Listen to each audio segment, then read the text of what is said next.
extremists and bandits. There is no difference. What terrorists are doing to our country, the harm that other organized criminals are doing to our country, including bandits, is the same harm that those who are manufacturing, transporting, selling, distributing, and encouraging drugs and alcohol are doing to our country. So, what are we doing? First, we'll go hard on them. Under sharp focus, rogue security and officers of other security agencies, state agencies, have been compromised in corruption by merchants of death for far too long. Brewers of poisonous alcohol, drug peddlers, and barons belong to jail. State officers abetting this illegal trade have no room under this administration. Your time is up. The Kiambu court declared that the famous Kikuyu brew known as Muratina is not an illegal beverage. In a ruling issued by High Court Judge Abigail Mshila on Friday, she stated that the brew is not illegal and can be prepared as part of the cultural and traditional practices of the Kikuyu community. However, she ordered the Kikuyu Elders Council to regulate the process. The elders in Ndeia sub-county expressed support for the High Court's decision regarding the traditional brew of Muratina, and the elders emphasized that it is their responsibility to control the use of that brew. County chairman yeye iko na chama chake ambaye watakuwa wanakaa chini. Wale wanataka kupika wata-apply kwa hawa watu, kwa hiyo chama. Ndio itashughulika kuona huyo mtu kama amefaa au hafai. Wakiona hafai hawatampatia barua, lakini akionekana anafaa, ako na tabia mzuri, atatii sheria ya Wakikuyu na ya serikali, huyu ako sawa. Kulingana na ile njia wanatengeneza hiyo pombe, lazima iwe na usafi. Hiyo pombe lazima ichanganywe kulingana na utaratibu. Kuchanganya kama ni lita 1 ama lita 2 ama lita 3, kuna vile unatakikana kutumia asali, miwa na maji ili iwe pombe halisi na pombe yenye haiwezi ikadhuru. Tulienda kwa koti kwa sababu tulikuwa tunataka tutafsiriwe kama hii pombe ni haramu au sio pombe haramu, lakini kwa koti ikaona hii pombe yetu sio haramu, so tukafurahi sana, na ile mambo yote wanataka tutimize, tutatimiza, na pombe yetu tutapika na usafi na itakuwa pombe ya kuua watu.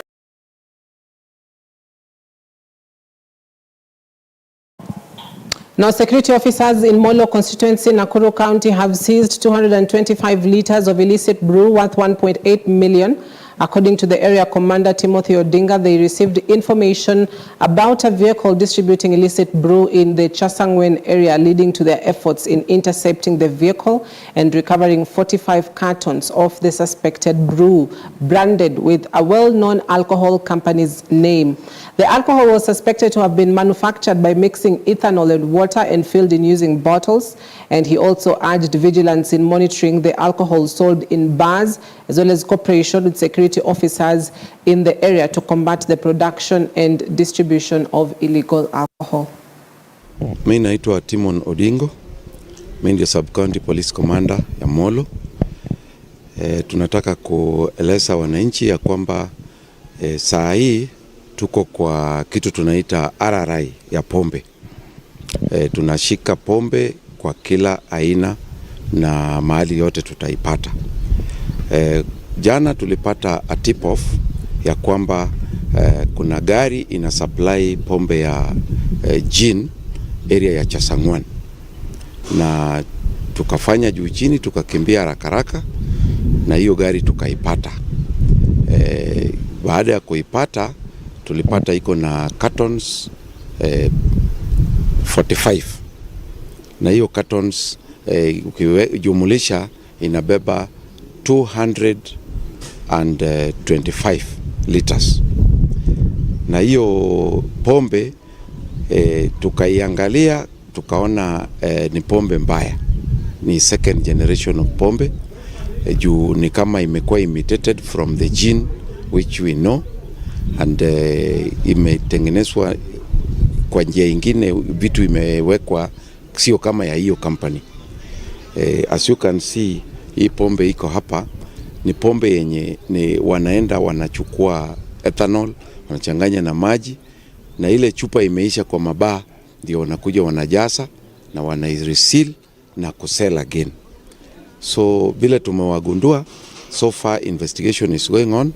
Hii tunapeleka government chemist, halafu tukipata the right prescriptions ndio tutanyorosa hawa naye, na tunaonya wananchi, hii pombe yenye mnakunywa kwa mabaa si halali, mingi si halali, na ndio unakuta zinaua watu. Mingi ina imitate different companies, wanachukua cartons ya different companies, wanachukua machupa yenye imeisha kwa hizo mabaa, wanarudi wanaiosha na kuweka pombe mbaya ndani. So unakuta inauzwa kwa the same price, lakini ni ile pombe mbaya. So tunahimiza wananchi pia wakipata information vile wa Chesang'wan walipata, watu endelee kujusa.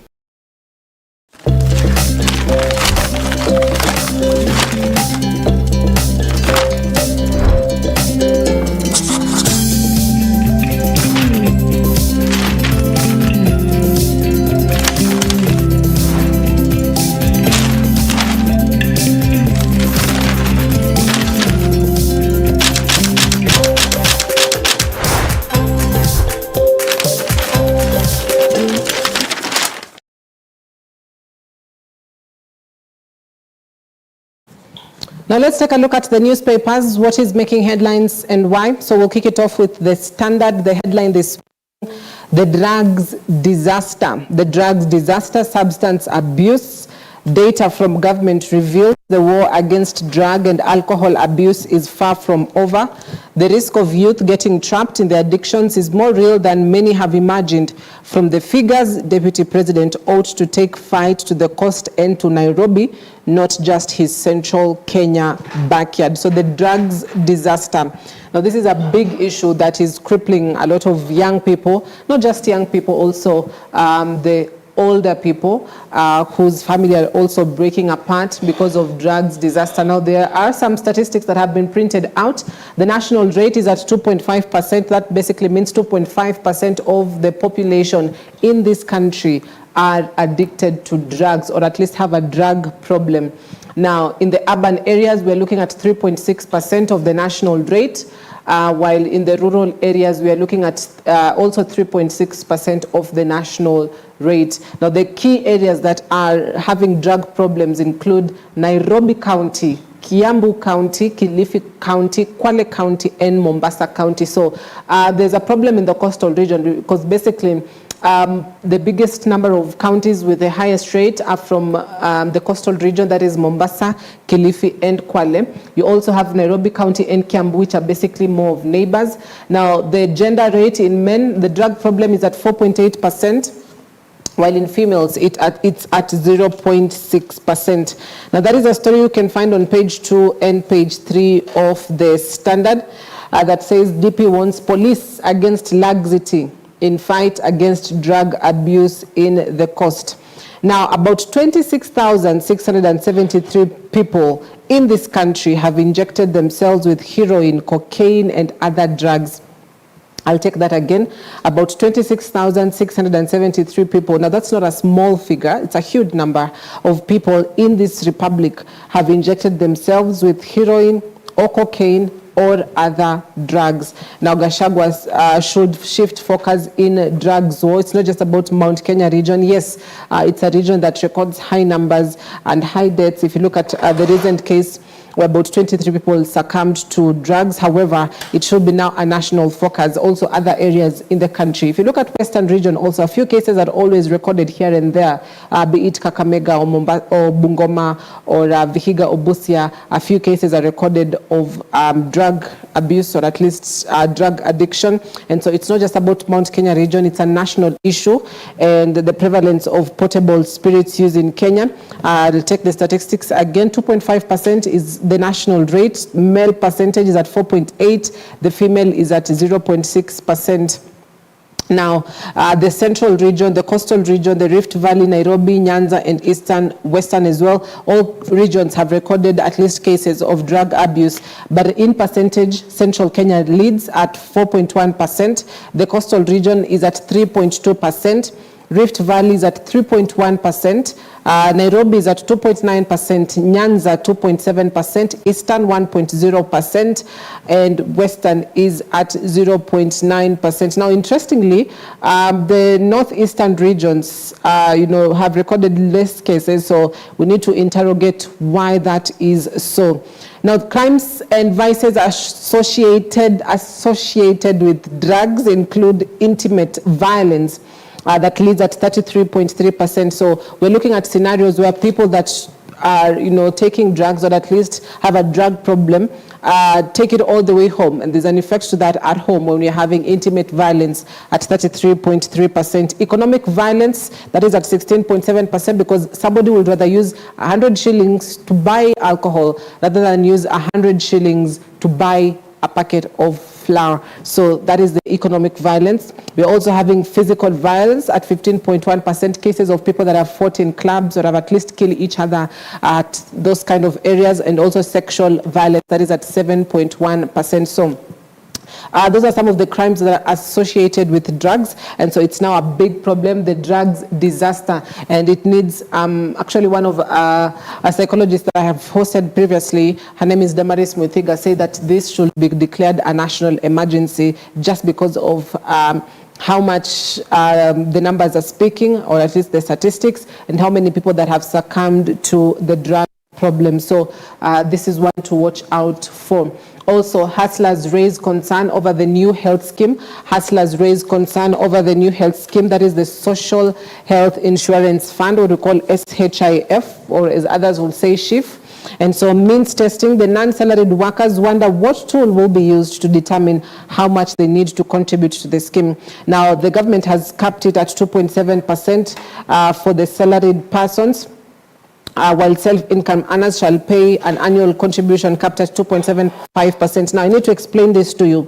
We've got the salaried people, we've got the non-salaried people. Now, the salaried people means they've got a pay slip at the end of the month. The gross income and the net income. So gross is basically all the money before taxing, and then the net income is what you're taking home after tax. So the 2.75% will be a monthly deduction, such that somebody that earns a paltry 50,000 shillings, initially they were contributing about 1,700 bob, but that figure is now increasing. So you do the math, 2.75% times your gross income of 50,000 shillings. The figure that you get, that is the money that is going into the SHIF. The same happens for all salary brackets. Somebody that is earning 1 million shillings, initially they were just doing a minimum contribution of something that is so little, according to the CS for Health, Susan Nahumicha, but now do the 2.75% times the gross income of 100 or at least 1 million shillings. So whatever salary bracket you're in, you need to do the math. So if you're doing 10,000 shillings as your monthly income, gross salary, that is before tax, then do the 2.75% of that figure. Whatever amount you get is what you will be contributing to the SHIF. Now, for the non-salaried persons, because there is no pay slip to show at the end of the month, or at least somebody that is, having a business here and there, the figure is capped at 2.75% of an annual contribution, or an annual contribution capped at 2.75%. So basically, if we do the math for the whole year, as a person or a household that does not have an income, we should get all your contributions for the whole year, which will be a maximum of 2.75%. So that is the new shift. But then there's the concern from the non-salaried persons of, what will you use, or what formula will you use to determine how much I'm taking home, whether it's from my business or from the manual jobs that I do here and there? What formula will you be able to use to determine that, this is now the maximum I'm going to contribute for the whole year? So Hustlers raise concern over new health scheme. If you're a mamamboga or a boda operator, you'd want to know what formula will be used for you for the government to determine that from the month of, or at least January to December, or the financial year from June 2024 to June 2025, all the contributions have capped at 2.75%, so that we don't have a scenario where somebody is overpaying while somebody else is underpaying. There needs to be that balance. So the Social Health Insurance Fund was to take effect this month, but then there's a change of heart from the Cabinet Secretary for Health, that is Susan Nahumicha, who says the contributions will start taking place later in the year, and that is around June. So the shift means testing policies in place. The CS says policies are being put in place to ensure that that transition is also smoothly, because you're moving from a scheme that has been there for decades to something that is just starting. So we do not want to have transition issues. And remember, this is a preventive approach to health rather than a curative approach to health, if you compare the shift and the NHIF. So this is what is making headlines on the Standard. Now let's cross over to the Star newspaper. That speaks on key Raila allies to land state jobs in Ruto deal. Key Raila allies to land state job in Ruto deal. Raila's road to AU, there's the plan, there's the selection process, the skills and attributes, as well as additional factors. Now, sources say behind the scenes developments could lead to a cabinet reshuffle. And that is a story that is on page 6 of the Star newspaper this morning. So key Raila allies to land state jobs in Ruto deal. Opposition leader Odinga's troops could land government jobs in a deal which the state backs the former Prime Minister for the African Union Commission top job. The deal, a highly guarded secret, could re-engineer the country's political terrain, as it could be the beginning of ODM's future political cooperation with President William Ruto. So key Raila allies to land state jobs in Ruto deal. Basically, we could say the National Dialogue Committee report has as well had that sort of ripple effect to how the government and the opposition are relating at the moment.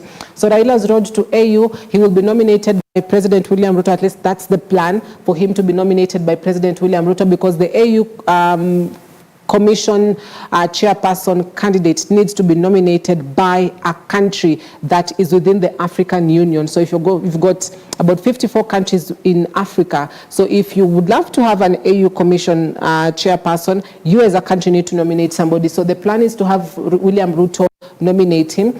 Prime Cabinet Secretary Musalia Mudavadi will lead the campaign, assemble mercenaries, speak to different African representatives or African heads of state to help him get that vote. The selection process via consensus, or at least 2/3 majority vote by AU member states. 2/3 majority members of the AU state need to vote on it, can be nominated by any member state, as well as consultation with other members is key. Now, skills and attributes needs to have a proven leadership, diplomatic skills, a visionary leader, understanding of African issues, commitment to Pan-Africanism, as well as fluency that at least one of the AU working languages. We've got English, so that's a start. Additional factors, regional representation, as well as gender balance. So key Raila allies to land state jobs in Ruto lead, according to an insider, says there could be a looming cabinet reshuffle that will see some of guys in the opposition get into the cabinet. So that's a wait and see situation.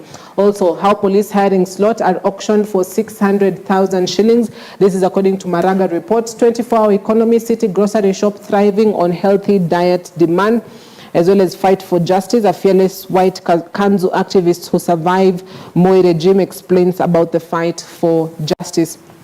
Now, finally, to the Daily Nation that speaks of budgeted graft, corruption. Former President Uhuru Kenyatta said the government loses 2 billion shillings on a daily basis to theft. Now, if you're going to collect about 6 billion shillings in a day, and then 2 billion shillings goes into graft, or at least is lost to graft, you've got just paltry about 4 billion shillings to work with. So budgeted graft scandal, with the country already living beyond its means. Watchdog reports have continued to lay bare wanton wastage and brazen looting over the years as unscrupulous officials collude to inflate national and county budgets with monies earmarked to be stolen, enriching a few elite and burdening majority of Kenyans with punitive taxes.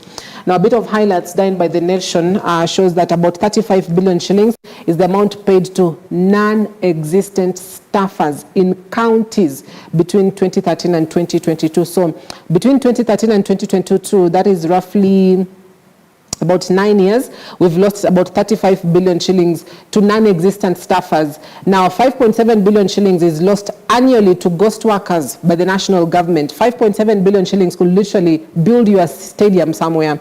And so it is lost annually to ghost workers. 1.4 billion shillings is the amount paid in commitment fees on undrawn government loans.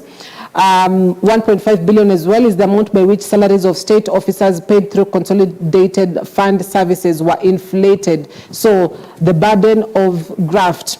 And the Teacher Service Commission paid 446 million shillings to teachers who no longer serve in the service. And in the financial year ended June 30th, 2022, as well as some 412 million shillings was sent to 9,488 college students between 2017 and 2023 for periods exceeding the duration of the academic programs. In other words, somebody is applying for help but is not a student. Or is no longer a student at a particular college. So a budgeted graft paints a picture of just how much we are losing on a day-to-day basis to graft, or at least a financial year to graft. Just looking at one of the biggest things that perhaps cripples a lot of economical or economy of states is on corruption. Also, reprieve as HIF deductions now pushed to July. Reprieve as SHIF, that is shift deductions, pushed to March or to July, as I've explained. The reasoning behind that. Also, Museveni hosts Ruto and Raila to discuss about the African Union Commission job. Now, this is a famous picture of Yoweri Museveni, Raila Odinga, and William Ruto, who met in Uganda. And Uganda's President Yoweri Museveni with his Kenyan counterparts at his Kisozi rural home. Now, they discussed issues that affect the two countries, including energy and petroleum, as well as Odinga's bid for the African Union Commission chairperson job. So, will he get that job? Well, those are the stories making headlines on the newspapers.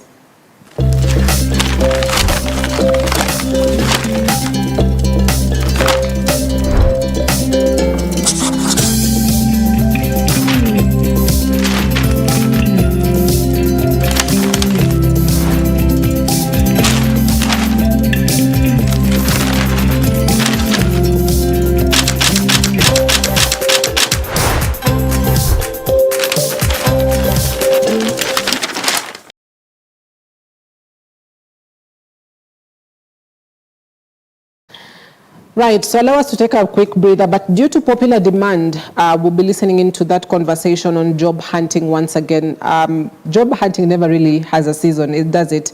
It's January, people are looking for jobs. In March, in May, in December, in September, people are looking for jobs. So that conversation on job hunting tips, what you need to know, what you need to do, how should your CV look like, is coming up next after the break. So stay with EBN TV. I will be back shortly.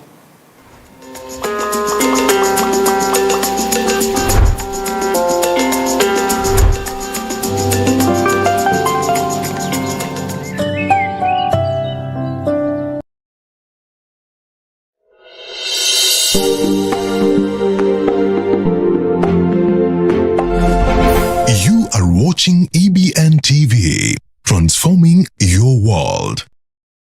In a fast-paced world filled with distractions, it's easy to lose sight of what truly matters: your relationship with God. Every Tuesday and Thursday, we take you on a transformative journey of building your faith, without which it's impossible to please God. A journey of introspection and discovery of who you are in Christ Jesus. For you to walk with God, you should not crumble when you come under pressure.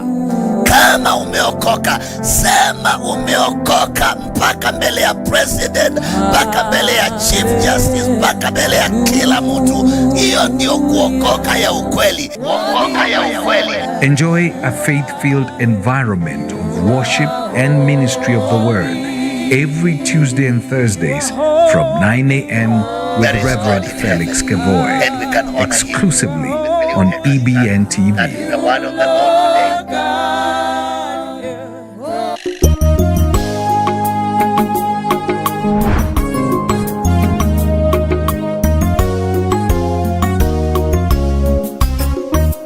Hello, praise the Lord. My name is Pastor Joseph Musajawaza of Unfailing Love Ministries. I'm inviting you every Wednesday to join us on our program, Victory Through the Word. In this program, we teach you God's Word. We teach you to find solutions and answers to the struggles of life through the Word of God. Everything you ever go through in life, every pain, every tear, every worry, and every questions that you may ever have in this life. You may not get answers out there, but in God's Word, there are answers and there is a solution. The Bible says that God has exalted His Word above His name. In His Word, there is hope. Heaven and earth shall pass away, but His Word will always remain abide. I encourage you, engage with us as we study together, as you ask your questions, and let your questions be answered as you are built and as you hear God's Word. Our church is located in Umoja, Inako, near Olobon Hotel, just off Sango Stage along Moi Drive, and the court is known as Church Court. Give us a visit and your life will not remain the same. God bless you, and let's meet every Wednesday from 7:30 to 8:30 p.m. only on EBN television.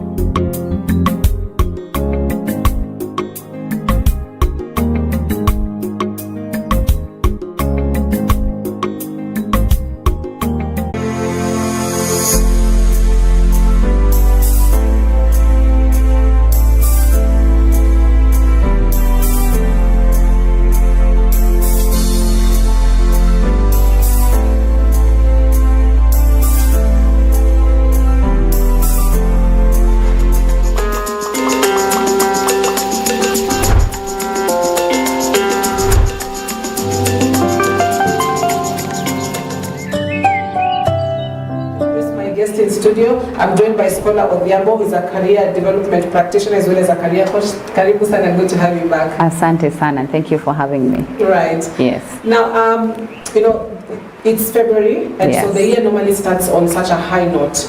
You want to get a job, you want to change jobs, and you'd find yourself perhaps one or two times you've checked on various opportunities online, or at least what companies are hiring. But job hunting, is it just about you wanting to get that job and just getting a paycheck, or is it a whole process that you need to understand what you have to or what you want to achieve as an individual? It's actually a process. It's also a way that you need to have in a strategy in place. Yeah. We have just concluded the African Cup of Nations, and you could actually see everyone was gearing to get the cup. So that's the same process that you need to follow when you're doing a job hunt. What is it that is making you stand out amongst all the other competitors? How do you position yourself categorically to be able to be the best so that you're able to win the cup and eventually be able to get that particular job? And the first thing you need to know is that 80% of most of the jobs are gotten through referrals, and 75% of the same jobs are not advertised. Yeah. So it's actually a process. There's a process from how do you get the job, first and foremost. Then there are those jobs that are advertised. Even for the jobs that are advertised, how do you put yourself as a candidate out there so that you're the best for that particular job? The first thing you need to know when you're job hunting is that you are selling value. You are selling your service. You are selling your service to the company, you're selling the service to the county, you're selling your service even to the national government, and you're selling the service even to your client, whether it's online, whether it's offline, whether it's a physical thing. So what kind of value are you presenting? What makes you stand out? What makes you distinct amongst all the other candidates? Once you've been able to identify that particular one, you get to know how do you position yourself. If it's online, are you on LinkedIn? From there, how is your CV? What kind of relations do you have? How are you connecting even to the people around your space? How do you customize your own CV? How do you optimize your own CV? And how do you do that? The first thing is that you just don't have a generic CV. It's not just a patapotea kind of thing. It is something that is distinct. Something that when your CV is put like on an application tracking system, that is the ATS, it will be able to sift through. Because you have got that particular job, they are the keywords that particular job is looking for, the key skills any of those particular jobs is looking for. So how do you even penetrate through the ATS system, the application tracking system? Then from there, you have passed through that. Once you pass through that, how your CV lands on the job recruiter or the job hunter? How does your CV get to look like? Does it have greens? Does it have reds? Does it have bolds? How you even organized it on a periodic issue? I had mine even revamped as late as last week. Oh, really? Yes. Because your CV is a living document. As long as you're alive, your CV keeps on changing. There are things that you keep gathering. The skills that you gathered in 2023, they need to be updated, not just on hard copy, but also on soft copy. How are you telling people the kind of accomplishments that you've been able to do? So there's all that into job hunting. It is a process. At the end of the day, you have to know what is the ultimate goal. The ultimate goal is for you to get that particular job, and not just to settle on that one, but to be able to go to the next job too. Right, and you've really started it off on a high note, and you've really insisted on the CV because that is basically where it all lies. And a lot of people have a problem with generic CVs. It's just a matter of changing maybe 1 or 2 times. But a lot of people will use one CV for multiple companies. So with the CV, what should it have? What should it not have? All right, currently right now in the 21st century, there are quite a number of things that should not be in your CV. We are one in a gender-based climate. So in regard to SDG 5, the advance of gender equality, do not include your gender there. It's your skills you're selling. So first, don't first sell your gender. Don't say I'm female. Yeah, don't say you're female. We want to, what can you do? Right now, we want all the genders can be able to do. So first, don't include your gender. Then the next thing is that some ask for the nationality, some don't. Because right now we have quite a number of international jobs. So if you're in one of those countries that you're living or working or even born in one of those countries that someone has a mirage about, you'll just not be able to get that particular skill because of your nationality. Then the other thing is that you don't include your marital status. We don't want to really know about your marital status. If the company gets to request for it, they're going to tell them. If they request it during the interview, they're going to be telling, they're able to tell you. So don't tell them I'm single, I am divorced. They don't want to know. Those are details. Just don't include your marital status. And then the other thing categorically is your birth date. Some really don't want to know because you can be able to tell periodically from your experience. So if you started working very early, assume you started your job shadowing at 11, all that goes into your experience. But what you're looking here is, are you able to perform the skills? So that the do's and don'ts, don't put color red, don't put color green, be bold. There are those things that you need to bold, there are those things that need to make them small. And then even how you arrange your CV, what needs to come first is what is current. So if Cynthia was at EBN, that is what comes as current. Wherever you are before comes after that. That is, the same goes for your academic qualifications. So if you are a PhD holder, or even you're pursuing your PhD, put in there you're pursuing your PhD, indicate what it is, indicate the institution, and even the planned graduation time. Then from there, the other details follow periodically all the way. So you do not mix and jump your CV. Then the other thing, it's good to have your CV be looked at by a HR practitioner. There are so many practitioners, especially around HRM, those ones who are certified, recruiters, and even career guidance practitioners. We have an own association at the CIDA, Career Development Association of Kenya. Let these people recheck your CV. They'll find there are the keywords that you need to know, and then the fact that it is a living document. There are things that need to be adjusted at any particular time, and what needs to come out, so that it's able to pick your accomplishments, it's able to pick your skills, and at the same time, it's able to pick your strengths as an individual. There's something interesting perhaps that I came across sometime last week that initiated this conversation, was also on the language that should be on your CV. It's not just about I can do this, I can do that, but it's also a question of what have you done already so far. Perhaps you can speak on that, because a lot of people will write their CV and say, I'm able to lead teams, I'm able to do this, but it's a question of have you done it before? And if you have, you also need to indicate it, so that even as you're going for that job, they're able to see also he or she has done it before, so it's going to be easy for them to adapt. What about the language there? The language is very important. The first thing is that everyone needs to know your CV doesn't need to have spelling mistakes. It has a spelling mistake that already disqualifies you. So we actually have systems that are able to recheck your CV. Just apart from checking how the wording has been put, use software, use Grammarly. It's there. It will help you optimize that. It will help you know how is it that you're able to arrange that particular CV. Then the same thing at the file your CV, because your CV sells you before you are seen. So it is a document that goes ahead of you before anyone gets to see who Scholar is, who Cynthia is. So just by the presentation of how that CV is, the person has a perception, the kind of individual that this CV belongs to. So how you package yourself right from the CV really is important. You need also to indicate your accomplishments and more so quantify.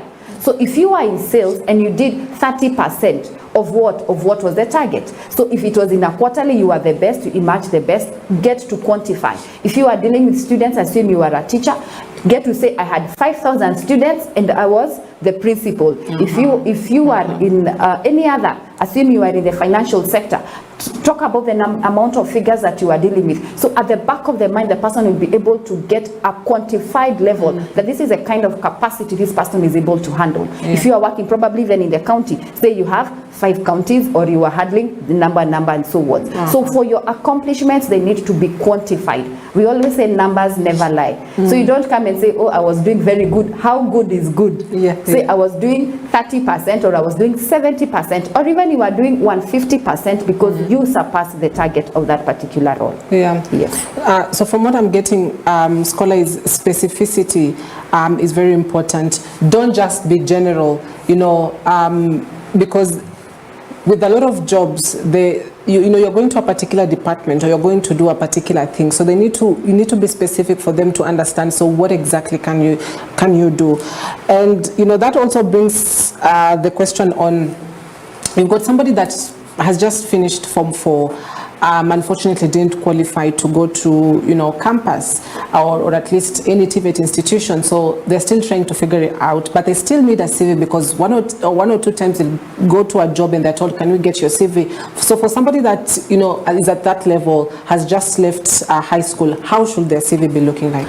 One of the things they need to pick up is their record of achievement. The first certificate that individual has is a birth certificate. And that is even the government itself asks for your birth certificate number. So even for the place where they put in your ID, that is where they need to put in their birth certificate number, because they have already a formation. Then from there, they're able to pick their record of achievement. Were they a principal and a president? They're no longer head boys.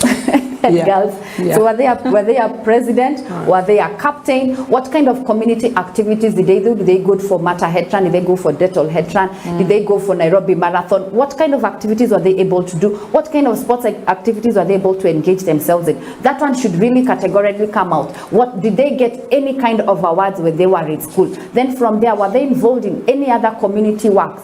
Were it in church? Were it in the community? What kind of community activities were they able to engage in? Then from there, in terms of academic, did they go for symposiums? Did they attend workshops? All that should be able to be reflected in their CV. Then as far as working experience is concerned, did they go for any kind of job shadow?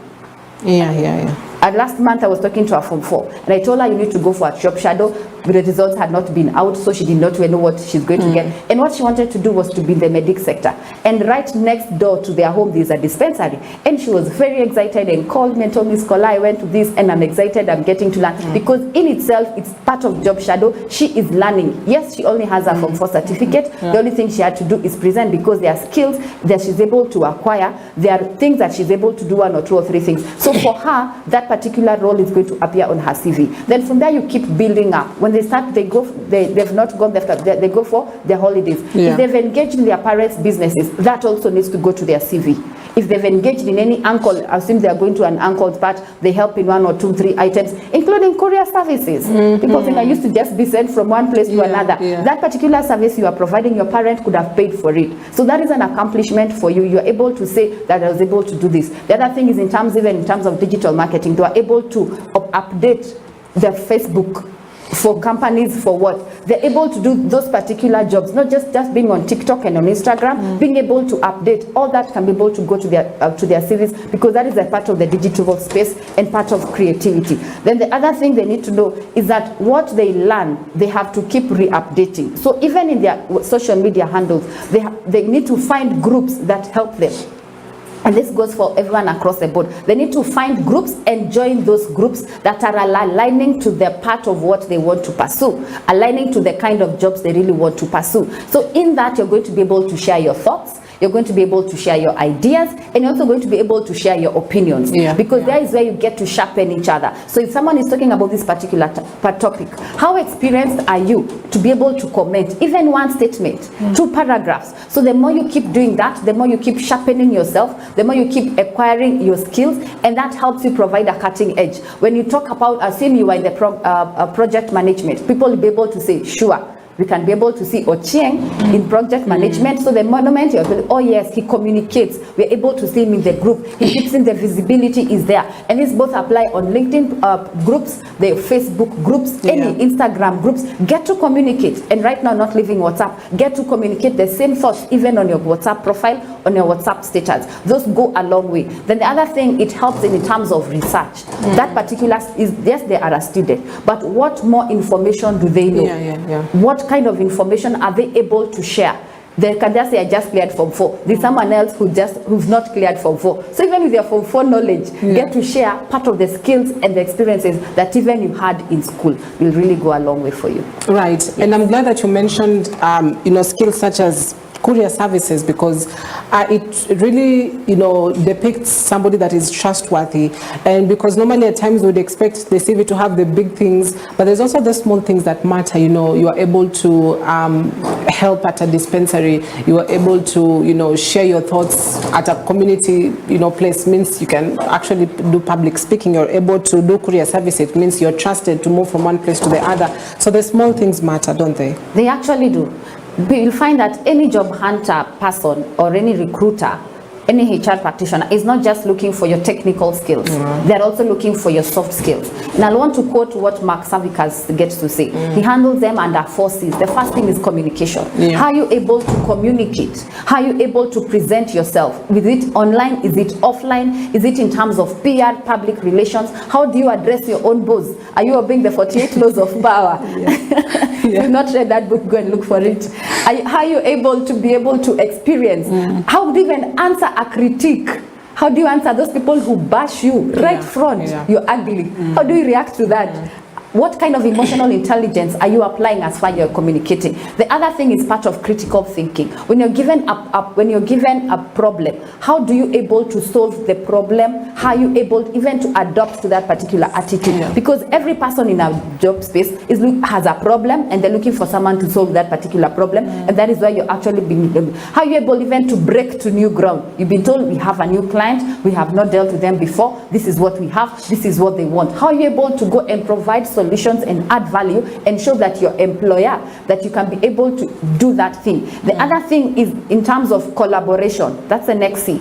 Collaboration. How are you able to collaborate amongst your peers, amongst your competitors? Because even amongst competitors, you don't provide all the services and even goods. So how is it you're able to collaborate amongst your competitors? How is it you're able to collaborate amongst your colleagues? What is it that you're able to do? Your networking has to be very key.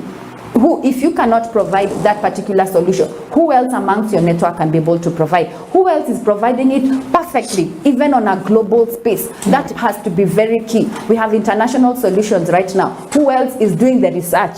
In terms of, if you're in the medical space, what came out in January that is being applied now in February? Or what kind of techniques are being applied? And the last one is creativity. You have to think out of the box. For anyone doing job hunting, they have to think out of their jobs. So those are forces. They have to have communication, they have to have critical thinking, then collaboration and creativity. You have to be innovative. Everything is changing currently. Everyone wants the next thing. Every new phone, any new job, any new opportunity. Everything is updating. So anyone wants, in the job space, you have to be creative. Everyone is looking, how can this thing be done differently, perfectly, in the shortest time, at its optimum level? And when you get to govern the forces as you get to do your job hunting, you'll really be able to go far. That is Mark Savikas. Get to look about him, search about he has. He's a professor, and he provides all those particular insights. And then in the same regard, those are the same skills that are needed for this 21st century. It's a whole framework. So as you have your technical skills and you go say, I can do plumbing, I can be a medic, I am in journalism, those soft skills are very, very important. And the moment you have just your technical skills without your soft skills, losing your job is very easy. Wow. Yes. That's interesting. Yes. That's an interesting one. Now, you've given us the forces, at least, you know, as a person that is looking for a job, you should have some of those forces that you've just mentioned. Now, you know, a lot of people may just feel job hunting is just going online, looking at persons that have advertised vacancies, and that those that actually go to companies, go to the gates, wanafungiwa nje ya gate, wanaambiwa hakuna kazi, but they're still hesitant. So how should one properly look for a job? Is it just about going online and looking at what is coming up? Do I have to go to the company? Should I wait for referrals? How should I go about it? One of the things you need to do is you have to be self-aware. What kind of solutions can scholar give? What kind of problems can scholar solve? What kind of experiences can scholar be able to share? What kind of qualifications does scholar have? And in terms of that, that forms your career story.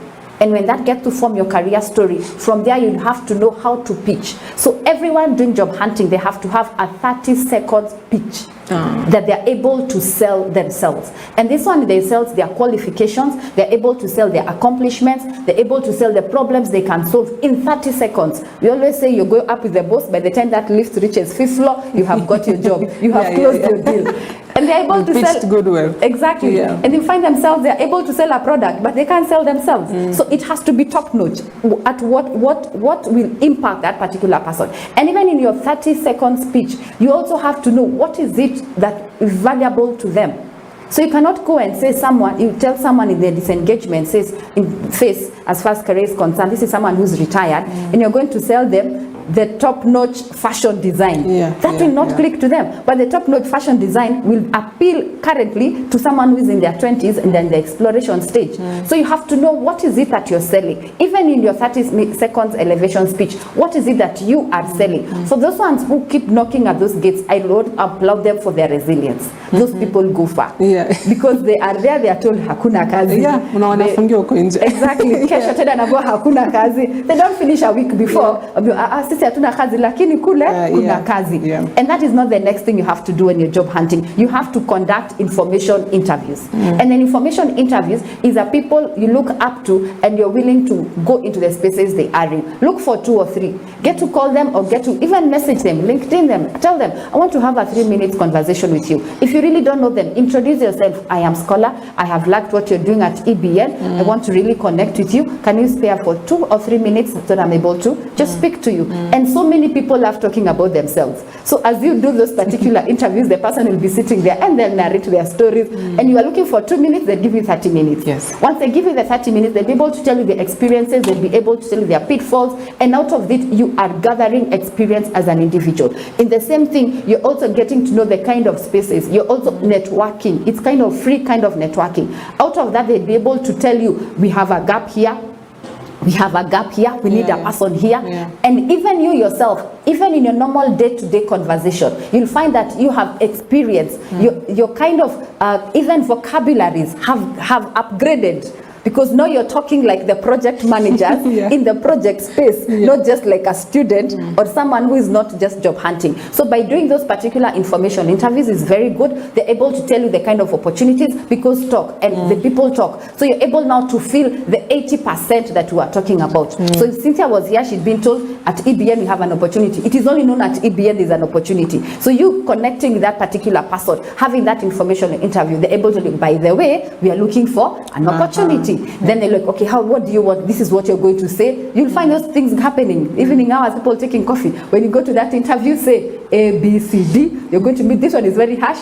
Answer them politely, don't catch. That's what you're going to be told. So all this advice is coming from having the connection interviews. And then the other thing you have to know, how do you keep increasing these connections? How do you keep upgrading your connections, both online and also both offline? When you get to do that, it positions you, because now you become a voice in your sector. If you're not known by your fellow colleagues in your sector, you continue remaining an amateur, because they cannot know that this is your potential. They're not able to see this is what you're able to go. And they're not able also to see the kind of potential that is in you. But the moment you're able to identify, this is my niche, this is where I want to go, keep building on it, and it will position you to be able to get your job appropriately. Right. Yeah. So as a scholar, I'd love us to take a quick breather, but when we come back, we'll talk now about the internships. A lot of people in this day and age and era, you'd hear them say, I won't go for an internship anymore, I'm so tired about it, what they want is a job. So we'll speak about the internships, because in one way or the other, it's also a job. Perhaps the difference is you're looking for that experience within the industry that you're looking for.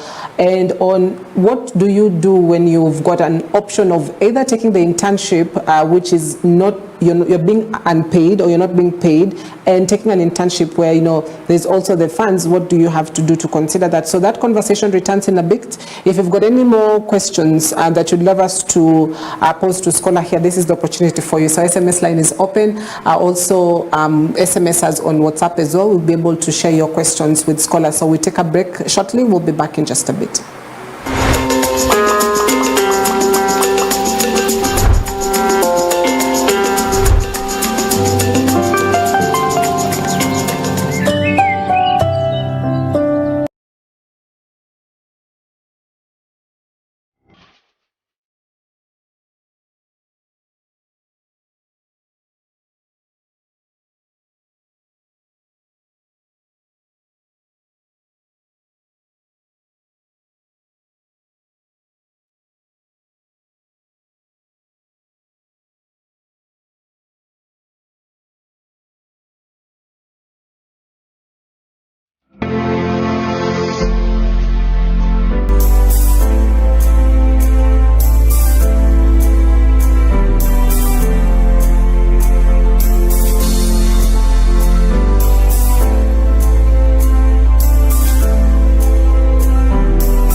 All right, welcome back. Thank you for staying with us. So the conversation continues on tips for job hunting, and my guest is still here, Scholar Odhiambo, who is a career development practitioner as well as a career coach.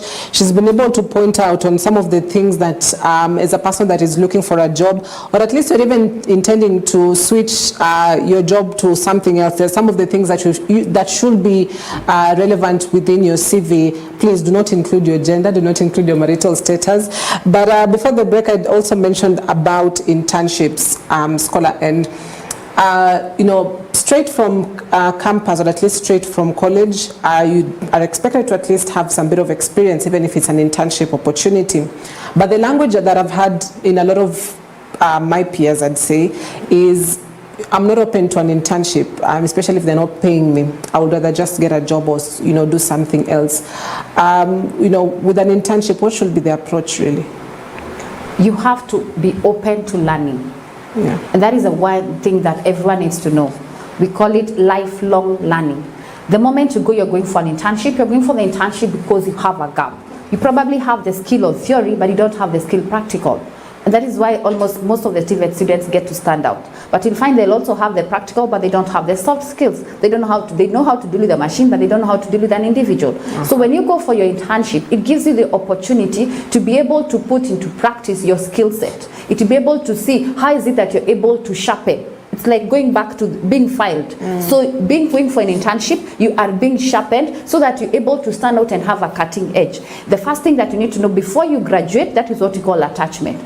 So attachment means that you're still in school. You're still in school, and that is where you're going for attachment. Currently, according to the national government, it's not a must you're paid for attachment. There are even standards that NITA has provided. They're in their website, nita.co.ke. Just go and check from there. Then from there, there's the internship. Internship is when you have almost to graduate. You have finished your coursework but are about to graduate. And then after that, there's apprenticeship. Apprenticeship is once you are finished with all your schooling, you have graduated, you have your paper, but you are still being told you cannot be employed because there's still a gap. This is why you go for apprenticeship. The person in your apprenticeship is paid less than the person in employment. They don't have a full contract. Some of them call their casual laborers, but in actual sense, some of them could be apprentices. And in actual sense, the moment you get to realize, I'm an attaché, I'm an intern, I'm an apprentice, or an employer, or an employee, that is what categorizes your pay.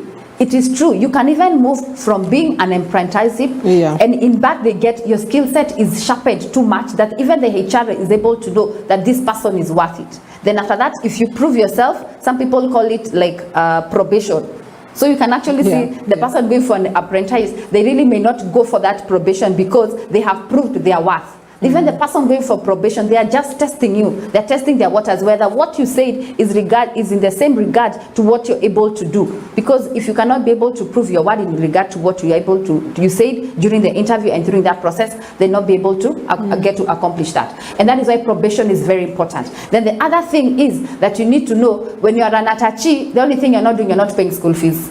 So this money you're not being paid, you should actually be paying school fees. So you know the transport allowance, whether it's there or not, just because you're not paying school fees, because you really get to get a lot of knowledge, right from the skill, right to how to present, including writing an email. You'll find someone is beat on, no, we can't respond to that client like that. All that is a particular skill set you're gathering. You cannot dress like that if you're a learned friend. We are going to court, this is how you need to dress, and this is how you need to even talk to your seniors.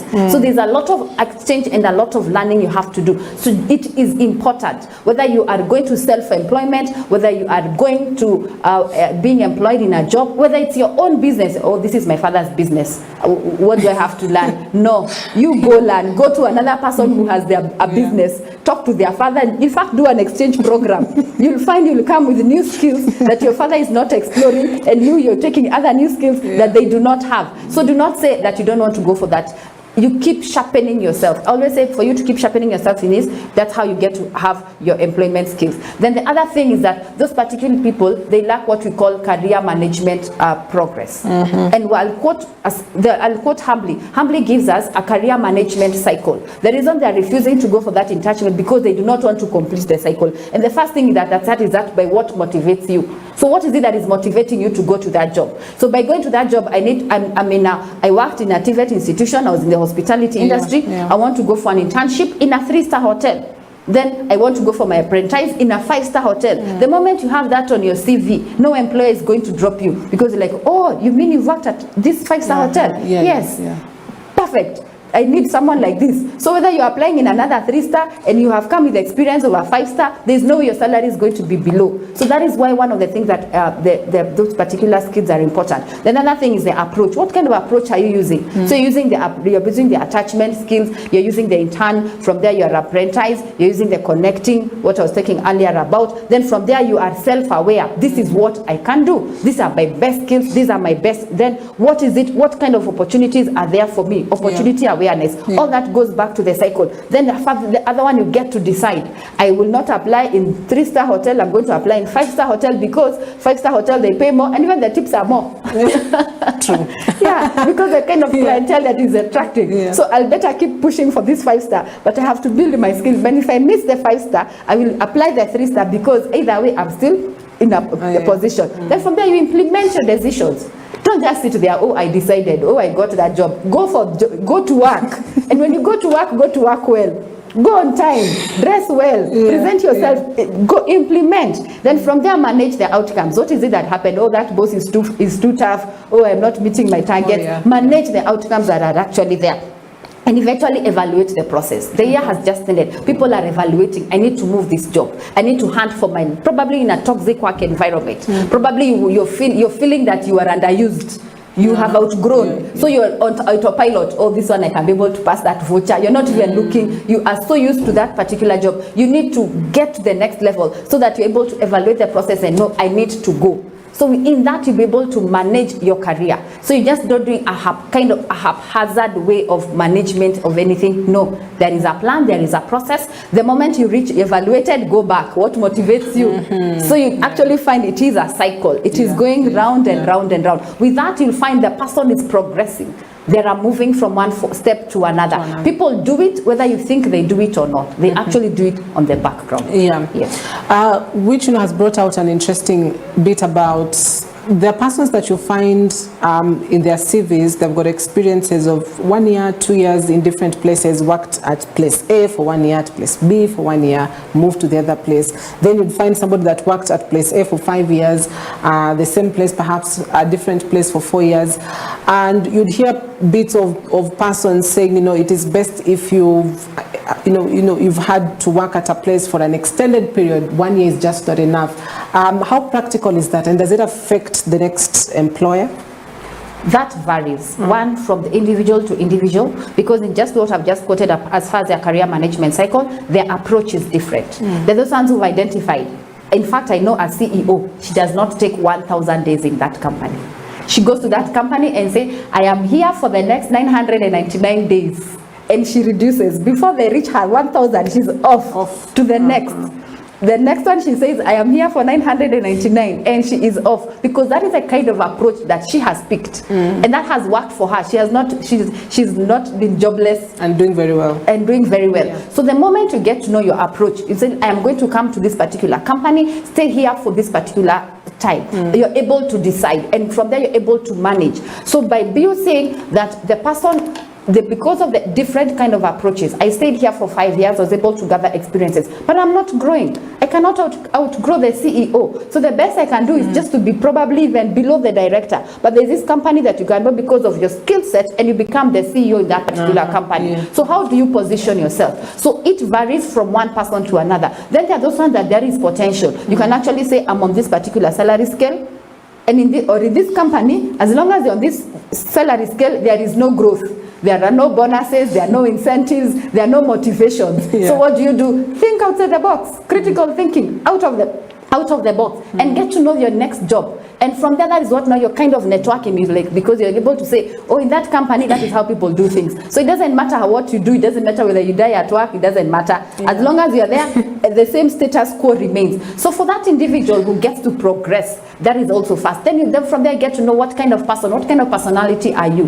There are those ones who are risk takers. The risk takers will keep moving. And in fact, they'll even get better salaries, because they're not moving from one job to get a lower salary than they do. In fact, they look at what is being presented on the table. And the highest probability is that the kind of benefits that they are getting, they get higher benefits. One, their experience level also grow. Their networking also grows. In fact, there are those ones who move, they keep moving, they stay 2 years here, 3 years here, 4 years here. Then once they're there, they come back. No, they don't come back as a subordinate, they come back as a director. And because they know how the ropes of this other system they have the experience, no, they come and they elevate. And when they quote even the particular benefits, the remuneration is very different. And they find people who have been there. And for them, I'll really urge them, don't look down upon the people you found there. Don't look down on them. People had different kind of approaches. Motivate them, show them, get them to see that they can be able to work with you. Because amerudi sasa kutugalia na tulimwona hapa akiingia ametoka sasa amepata pesa na ringa. No, it's not like that. Get to see that they are also valuable. In fact, be their coach. Get to see, oh, this is what you can be able to do this, your skill set is able to do, because you know you're more experienced and more vast. So for those ones who are out there, it's also part of job hunting. In fact, you can commit and be the referee. Like, no, from here I'm going to be a referee, and I need to, because there are those ones who are stuck. Why? Because they have not decided to take the next move. So they are working on comfort zone, and they are working on safe zone because of their personality, and or others because they are not experienced. Others, they are ladies who went on maternity leave. So they went on maternity leave and they got a career plateau. So it's still okay. So when you find that someone that you left them when they were single, now they have 3 children because now they had a career plateau. So they were just going to the office on maternity leave. So them on career plateau. Then you come and ask them, "But uko hapa?" No, they were building the nation on this other end. They were building the nation on this other end. So it is good to also categorize what is the person was doing. Others were back to school. Probably they went here with just the diploma, and the opportunities that are there, they're just getting in degrees or in masters. So they have been in school. So what are they been doing? They have been in school. They have been reading and building themselves up. So get to know the kind of approach that gets work for you. And the moment you feel you're not motivated in that particular job you are in, please, that's the next time for your next job hunt. Wow. Now, let's talk about interviews. I'll take you back a bit because you said, I mean, most interviews would walk into the room before anything else. They'll tell you, tell us a bit about yourself. So that is where you need to pitch yourself. Perhaps it's 30 seconds or a minute, and most people don't know how to do that. Maybe you can give an example, Scholar, of just you've been given 30 seconds. What should you say? How should you start off the interview? That is your 30 seconds elevation pitch. So you have to practice it. You have to, don't say my name is, no. They already know your name. They can read your name on the CV. Yeah. They can read that. Tell them, that is they're looking for how is it that you're able to sell yourself? How is it you're able to say about your accomplishments? What is it that you're able to say? I am Eliud Kipchoge. I am the world marathon. Those are they want those words to come from you. So you don't first say your name. What you need to put there is your skill set, your accomplishments, what you may not have written on your CV. And then from there, thank them for being there. And one of the things about getting to an interview room, the process of getting even to that interview room really matters. I remember one person here on Uhuru Highway was going for an interview. This is Mombasa Road. Everyone is busy. And he did a small accident, and you can imagine the tension. You are going for an interview, and he's the one who was on the wrong, but because he knows he's getting late, the person he hit, he'll talk to him, you'll talk to the police, you'll talk to my insurance, and really mishandled that person. And they reached the interview place, and from there, guess who was in charge of that panel? My Lord. The person he hit and how he treated him. That is how the interview ended. There was no elevation pitch because I had already seen the kind of person they are. But assume on the retrospect that they had been able to handle that particular person well.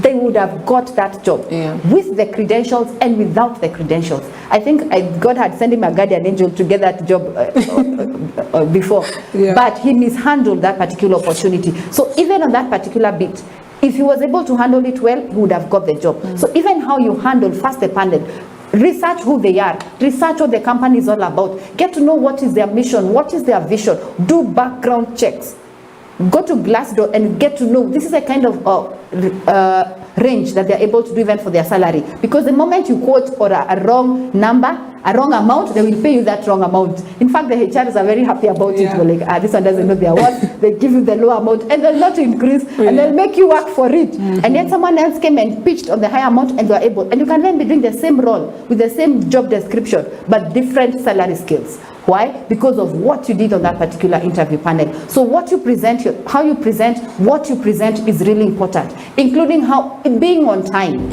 There are things that just don't go out of the mood. You have to be there on time. They had better delay, but you don't delay. On time. You don't say about traffic. There are excuses that day that are not. Don't say the baby cried. Woken up earlier. You wake up early, present yourself well, and if you know you're having tension, be natural. They are also human beings. I recall someone came in an interview and they were in so much tension. And when they reached there, they couldn't even talk. They were just shaking and they were just shaking and everything was just evident. And he requested for a glass of water. And one of the panel members served them the glass of water. Out of that boldness, they got that job. Why? Because they are able to be themselves. So even in that particular panel, when we face that pattern, just be yourself. Be relaxed, be calm, and have the conversation by doing the 30 seconds elevation pitch. Yeah, and I'd love you've given the example of somebody that was really tensed up, because most of the time, the interview might not go as you had expected. Perhaps if you get into that room, then you see, oh, so and so is there. Then you know some bit of tension comes up. So it is at that kind of moment that you should be able to, just be bold about what you're feeling. Is it okay for you to voice out that you're tensed up in the interview? You should How should you deal with the tension? One of the things you need to know is that it is good for you to have mock interviews before that. So the moment you have like 10 mock interviews with either your mentors, your coach, your person even in the HR practitioner, or even the person in that particular space, they'll be able to tell you these are the do's and don'ts. So that first helps build your confidence. Once your confidence has been built, there is a normal anxiety. We are all human, we understand.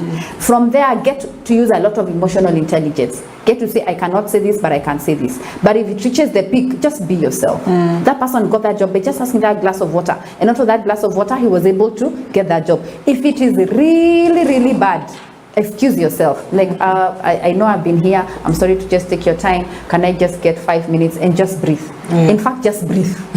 just breathe. Keep doing a lot of breathing in and breathing out. What used to be told in primary school, practice it out. And now silently, don't do. They may misquote of what you're saying. So do a lot of that. So as you keep doing those mock interviews, we say always practice makes perfect. So the moment you handle your first interview, your second interview, then from there even go for feedback. Ask for feedback, whether it is positive or negative. It could be motivational, or even ask for what feedback is necessary, because that will help you know that this is what I need to do, this is what I should not do, or this is what the next person did. I remember one particular interview I went, and out of the candidates, I think I was the only female. And that particular one, I asked a question. And the question I asked apparently could only be answered by the head of the panel. And he answered it so well. I think it took almost another 10 minutes answering the just question. To answer. So the rest, it was information for them, because I remember it was a project, and he was the only one who knew about that particular project. So as he was telling me the information, you could see the enthusiasm, the passion that it was explaining to, and I got the job. Wow. Congratulations. Thank you. Everything else I may not have passed, but that last question I asked, it triggered, and like the person asked a very good question. So I got to ask for feedback. How come there were other candidates who are there? How come the only one who got that job? Like, hey, that panel loved you. You asked things that we even as ourselves we didn't know. That was the feedback I was given. So get for feedback. And also get to know what makes you stand out as an individual eventually. How you present yourself, the kind of words you use also matter. How you get to answer questions. Don't be asked a question about East and answer West. No. Get to answer questions in regard to the same way you're being. And then the tonnage also matters. How you present yourself, the tonnage matters. If you are asked with some little boldness, also answer with some little boldness. Avoid being timid. Avoid being timid, because the moment you get timid, they like this person may really not know what you are. But the moment you answer 1 or 2 or 3 questions, the conversation flow, and the other panelists see that you're actually interested and you know what you're doing. Right, so we've got a few minutes to wrap it up, Scholar, but we must talk about the dressing code. And a lot of people will feel it's just common sense, use your head, you should know what to wear in an interview. But you'd find people walking into interviews and they're very wrongly dressed, either it's just ignorance on their own part, or they just underestimated the job that they were going to fill. So on the dress code, what is casual, what is not, what is official, what is not? That's a very interesting question, especially this age of millennials and Generation Z and Generation Alpha, where for them their tight is official, or they're calling it, I don't know what this top that they put here, and for them that is still official. So one of the things is that the do's and don'ts, first they vary from company to company. Some people 3 inches above the knee is okay, even in some cultures, but 3 inches above the knee, in my culture, that is forever taboo. That's a taboo. You've been disqualified. You don't do that here. Others, the dress is long, but it has a very long slit. So the moment you look at it, people are wondering, are we looking at the CV? Are we looking at you? So first, don't put anything destructive. Then again, stick to the cool colors. Stick to the grays, the blues, the blacks, the light cool colors. You can have one thing. And then don't have something that is just too distinct. Don't have that is when you've come with that flower. No, they're not looking for a flower girl. They're looking for a panelist. They're looking for an interviewee. So stick to cool colors, cool, calm and collected. Colors that you will take you anywhere. If you're to go to State House, you would go. You would go to White House, you would go. Then the other thing is dress appropriately. If you're having a skirt, don't have really a tight skirt that everyone can see how your movements. No, dress a skirt that is fitting you well. In terms of shoes, don't enter the panel and you are falling and stippling on those shoes. And also don't have flat heels.